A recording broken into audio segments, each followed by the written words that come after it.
So what's up everyone, and welcome back to our channel in another tutorial. Today we're going to see how to fix bank feed issues in Xero.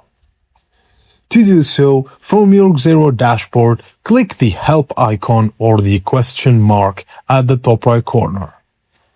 Type bank feed issue into the search bar and scroll down to the bottom of the suggested articles, then click Contact Xero Support.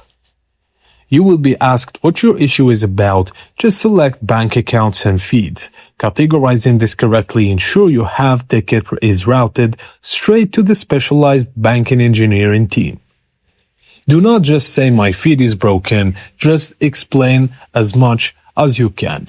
And before you submit the ticket, Xero will usually ask via a checkbox if you want to invite Xero support into your organization. Always say yes. This gives their engineers temporary secure access to look at the back-end data logs of your bank connection to diagnose the block. And that's it guys, as simple as that. Thank you for watching, and please don't forget to like the video and subscribe to our channel for more tips and tricks like this. And drop a comment down below letting us know what to cover next. And I will see you on the next video.